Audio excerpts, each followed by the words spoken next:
Hello and welcome to the Success Showcase. I'm your host, Eric Lopkin from the Modern Observer Group. And with me, as always, is Chip Janiszewski from the Happiness and Success GPS. How you doing this week, Chip? Doing great. Eric, how are you? I'm doing well. March so far?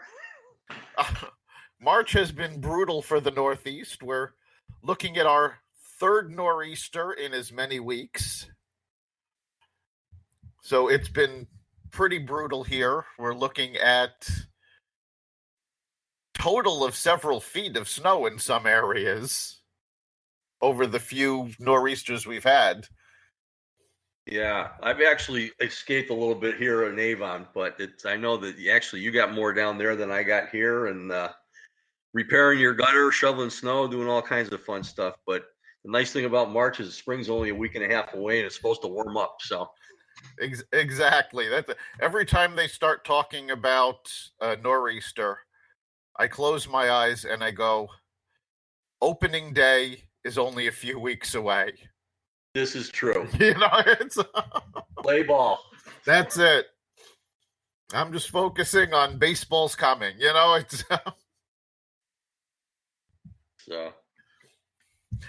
So today we're going to be talking about decision making. And so many people, when something happens, they have the instinct that they have to do something immediately. Something has to be done right now. You see it in businesses all the time. A crisis hits and, okay, who can we lay off? Who can we fire for this? You see it in politics. Something happens. Oh, we've got to pass legislation immediately. But acting immediately doesn't necessarily get you the results you want. So we're going to be looking at the decision-making process and how acting quickly isn't necessarily in your best interest. And, we've seen it over the past, several years, actually. Every time there's a mass shooting, there's this big push. We got to pass a law. We got to pass a law. We got to pass a law. And as we've seen, nothing's really happened. So that push to get something done immediately clearly isn't working. So how can you pull yourself back from a crisis, figure out what it is you should be doing, and then take action? Yeah, and this applies a lot in the workplace too. The bottom line is, if you're working with a team of people and so on and so forth, sometimes there's two ways to do things from a management standpoint. It's just do it my way, or it's let's sit down and collaborate on this, which helps employees learn a little bit more about what they're doing and have a bigger part of what's going on. And, when it comes to these things that we're talking about, it's very, very important to do that. There is a different approach for everything. And sometimes it's just best to, as we talk about, be mindful for a few minutes and figure out what to do that way. So quick isn't always the best way to go. All right. And collaboration is really important for this because we all have our gut feeling. And you can get a lot of good information from your gut feeling. I don't want to discount that. But when you're looking at a problem that's just happened, a crisis that's going on, your gut feeling has the ability to lock you into a course of action. And you need to collaborate with other people who may have other gut reactions and other information so that you can break out of that single-minded course and evaluate what's going on to figure out how to deal with it best. And collaboration is so valuable for that, as is having a diversity of ideas, having people looking at the situation from different points of view, coming together and finding ways to make those different points of view fit together. Yeah, in organizations, it's called creating consensus. And the bottom line is when a leader sits down with his team and has a conversation about things, as opposed to forcing a buy-in to his new great idea, it gives people a chance to have their input on the new initiatives.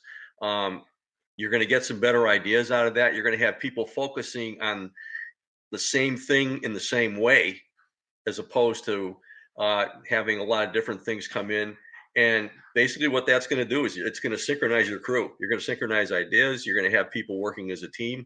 And the bottom line is, the math when it comes to masterminding, whatever, 1 + 1 is 3 and 2 + 2 is 9. When you get a whole bunch of ideas, people working together on the same problem, magic happens. So creating consensus in an organization is a big benefit of just taking a little time to get everybody involved. Whereas if your idea may be great, and if you do it, it may be good for the company today, but down the road, are you going to have better employees for it? Did you make the right decision? It's really, really important to consider that. Right. And dealing with consensus does bring its own problems in.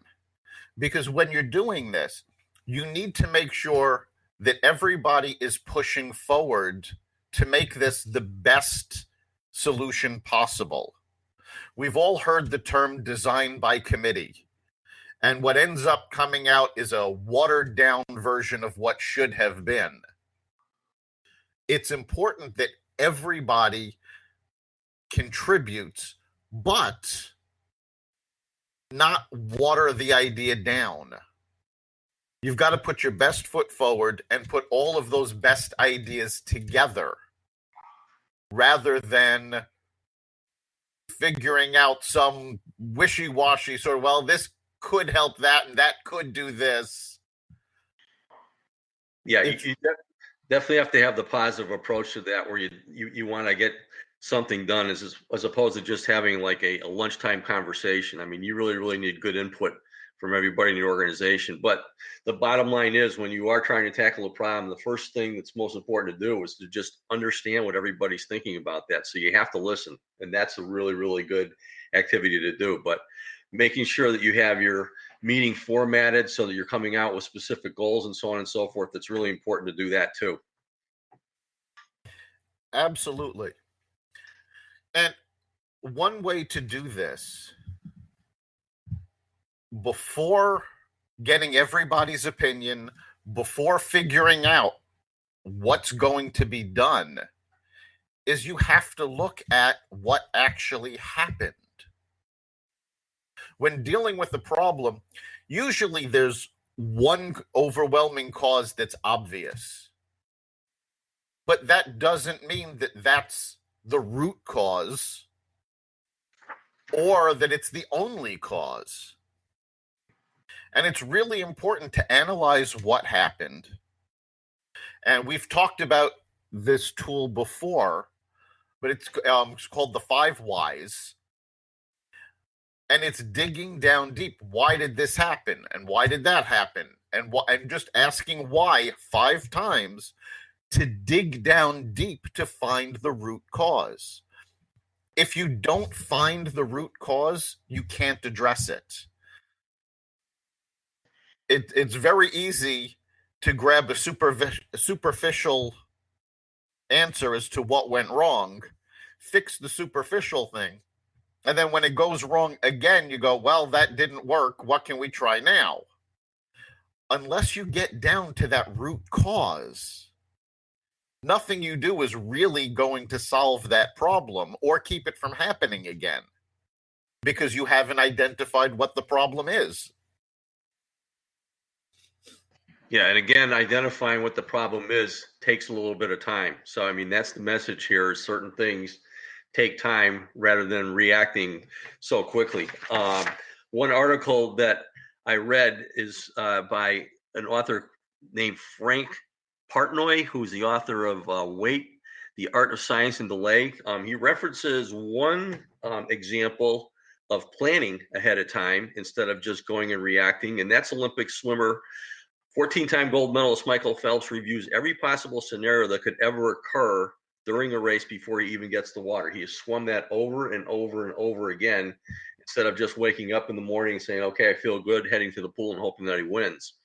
And then another classic example of somebody pausing for a minute with the crisis in his face was Captain Sully Sullenberger, who was the one who landed that plane in the Hudson River, as opposed to trying to make an emergency landing on land. And he saved a whole bunch of lives by being a little bit patient, reacting in a way that a lot of people wouldn't have done. And, those are two extreme examples, especially the last one. But what he came up with, he talks about a process that was developed by military strategist John Boyd. And the acronym is OODA, OODA, which stands for Observe, Orient, Decide, and Act. And it's a tactic that's meant to have a person momentarily remove himself from the situation, place himself in a position where he can then decide what action to take, and then finally take the necessary steps to ensure a positive outcome. So he said the ultimate goal of OODA is to act fast, but not necessarily first. And if you think about it in business and in life, if you act fast, but you are not necessarily first, a lot of times you come out ahead, because you're minimizing the time it takes to decide and act, but you are still spending a little bit of time observing and orienting yourself before you do. So I found that to be very interesting. OODA, observe, orient, decide, and act. And Sully Sullenberger is actually a fantastic example, because you're talking about a situation where he still needed to pull himself back. He still needed to analyze the situation. And yet he literally did not have more than a few seconds. This was a situation that had to be reacted to quickly. And yet he still managed to pull back, analyze the situation, take a look, and decide on the best course of action. And that it just goes to show that a delay, I mean, we've come to believe the word delay means, it's going to take forever. We're putting it off. His delay was seconds, maybe. And he was still able to deal with the ongoing situation very quickly. Yes. So the act of pulling back and doing that analysis and actually looking doesn't have to take a lot of time, but the effort has to be put in there to make sure you're following through with the right course of action. Yeah, and that's exactly what he did. Water is a whole lot softer than land if you crash.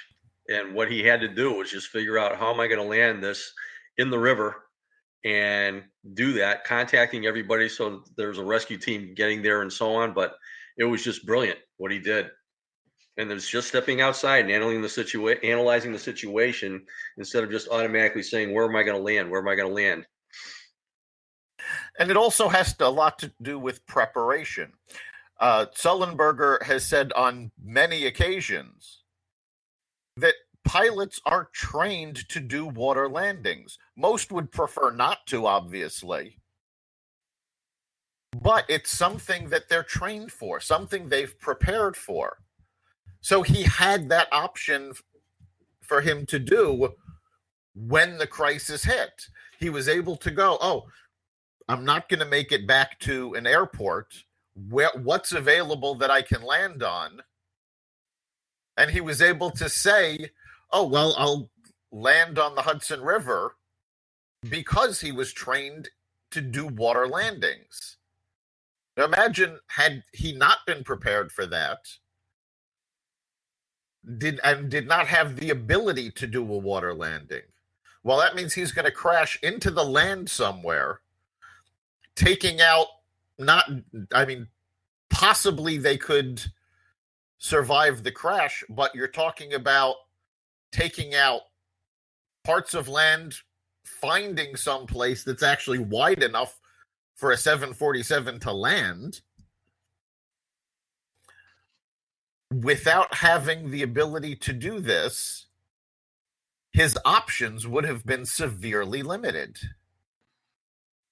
Yeah, especially where he was, because obviously when you're in the Metro New York area, there's not much land to land on. And his option was to go all the way down to Teterboro Airport down in New Jersey, which is the closest one. And if he hadn't made it there, it would have been a disaster, not only for the plane, but whatever area he landed in. Right. So preparation has a lot to do with being able to analyze a problem and handle it properly. And, last week we talked about lessons from Lake Placid. The U.S. Olympic team from 1980 prepared over and over and over for what they knew the Russian team would do. We also talked about they came from competitive teams where they played each other and they were actually enemies on ice before they got together, and they somehow pulled together and built a spirit of collaboration and brotherhood, and that carried them through. Absolutely. So it's really important that you utilize all the resources you have. Imagine all sorts of scenarios that could happen. Imagine scenarios that you don't believe can happen, and prepare for them, and prepare over and over and over, so that when the problem does happen, you can step back, apply your preparations, look at the problem, and determine a course of action without panicking, without rushing into something just for the sake of doing something, and figuring out not just how to solve the problem, but how to keep it from happening again. Yeah, and to put a different spin on this in the business world, obviously in businesses, what you're looking to do is come up with new products and new ideas and so on and so forth. And a lot of times businesses jump the gun sending them out there just to try and get a big buzz, and it comes back to slap them in the face. And it's happened to big companies like Apple when they came out with their map app to compete with Google Maps and so on and so forth. If they didn't test the technology and the thing bombed on them, unfortunately they are big enough so that they could handle that kind of stuff. But a lot of times what you need to do is test products and so on and so forth to make sure that they're working properly, even if you're not going to get them out when you want to get them out. Because, I mean, these days, everybody's expecting something new all the time, especially from companies like Apple. But sometimes you just got to assess things a little bit better and make sure that they're out there instead of sending something out to the market and then having to fix all the bugs afterwards, or hoping that the consumers can fix the bugs themselves. All right. And sometimes when you're rushing something out, results can be catastrophic. I mean, the Maps app is a good example, but realistically, if it gives you the wrong directions, okay, you get lost. When Samsung rushed out one of their Galaxy phones, they started to explode because they hadn't properly tested the battery with the processor. These are things, who thought, oh, the phone is going to use enough processing power that it could overload the battery and explode. I mean, that's something that you wouldn't naturally think would happen, but it's something that the company needed to prepare for. And when they rushed out the phone, they didn't. And by the same token, when you're rushing things out, the first mover advantage is highly overrated. And I always use as an example Alta Vista and Netscape. If you remember, Netscape Navigator was the first graphic browser, and it's gone. It did not survive. Alta Vista was one of the first search engines. Did not survive. Yep, and I had totally forgotten about them until you just mentioned them. Remember. That's it. So, I mean, being first is not necessarily being best. And Apple is also a good example of this. Apple gets a lot of criticism because when they roll out new features in the phone, or sometimes in their computer operating system also, people go, oh, Android did that last year, or Linux did that 2 years ago, or whatever. But Apple actually takes the time to make it function the way the end user needs it to function. So they may not be the first to market with their phone being able to do something, but they take the time to make sure it integrates. In fact, I had a conversation with an IT guy who said, he absolutely hated Apple phones because he wants to get inside the machine and code it the way he wants to and play with it, and you really can't do that with an Apple phone. And then he said, and what really annoys him is that when he wants to get something done, he's got to use the Apple product because the Apple's the one that works all the time. That does help. Yes, so again, rushing in, not necessarily the best way. Right. And then another thing to keep in mind too is that services and products and so on and so forth, some of them have to be quick hits and some of them you have to be a little bit patient with, especially when you know that it's good. And a great analogy here in an article that I read is obviously if you're coming out with a new movie, you want to have a movie that's going to be a hit very, very quickly, because if it's not, things are going to be bad. However, most products are not like movies. There might be a little bit of initial buzz, and if things slow down, then that's not necessarily an indication of the long-term viability of the project. So what you need to do is, if your project is serving a need that's out there and it's a great resource for that, you can't give up right away. You have to persevere, even if the initial reception is cooler than you're hoping for. So this would include things like printed books and automobiles and PCs and cell phones and so on and so forth. They weren't big hits in the first week of their release. However, look where we are right now. I can think of the fax machine. I can't believe that thing came. I thought it was really funny just to send pictures on toilet paper back and forth to my cousins out in Wisconsin in the 80s, on this new machine. However, but I said, this is useless. And look, now everything is electronic and so on and so forth, but that really was something that got the whole ball rolling, a brand new way of communication. So it's really important to be patient in a lot of instances. Absolutely. And sometimes something's ahead of its time. You need to give it the time to find its niche. And using movies and television shows as an example, The Wizard of Oz bombed at the box office. It didn't become a hit until it started airing once a year on television. And now it's considered a classic. It's made a fortune on DVD, home video, on TV. And yet, when it first came out, nothing. Yep, and I remember so well when it did, because that was my favorite movie. And every year I was looking forward to that. And I always said, I wish there was a way I could watch this anytime I wanted. And then you have the VCRs coming out and the DVDs and now on demand and so on and so forth. And it's right there. Unfortunately, when I first became a dad in the 80s, all this stuff was just hitting. So I got to revisit my childhood again by watching all these old Disney movies with my kids. It was great. All right. And certain things need certain environments.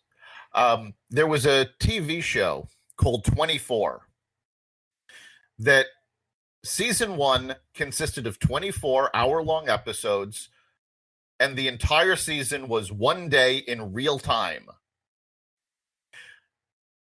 It was a fantastic show, fantastic concept.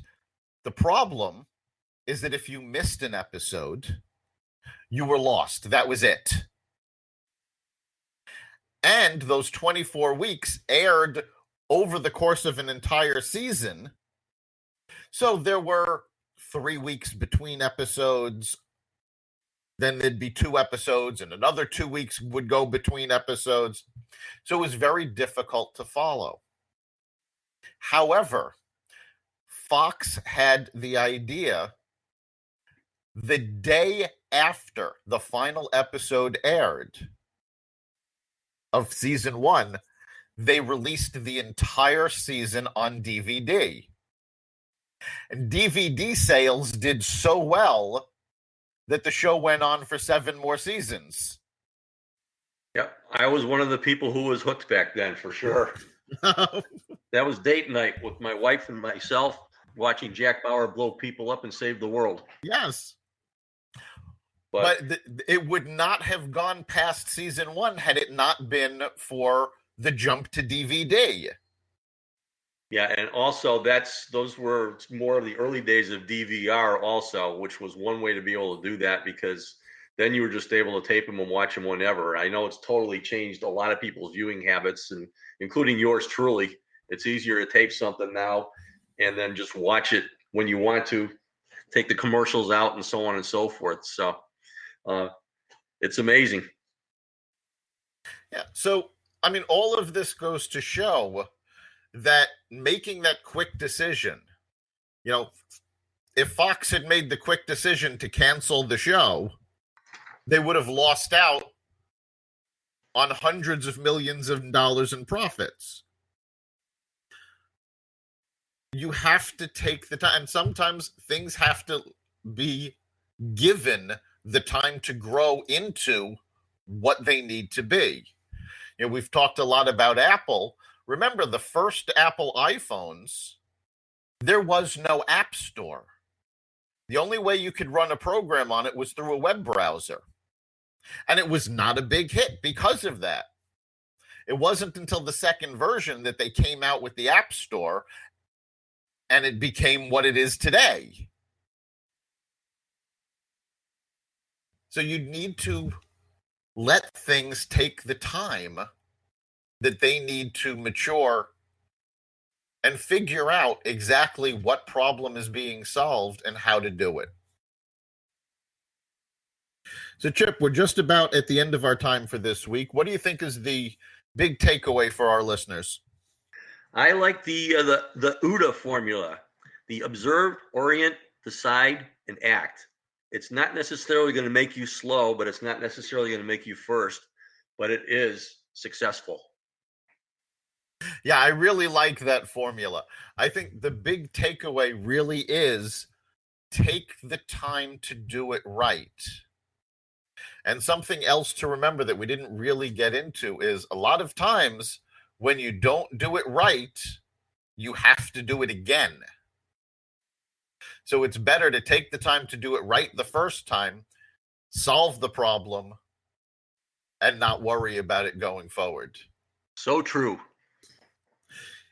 You've been listening to the Success Showcase. You can catch us every week at blogtalkradio.com/Success Showcase.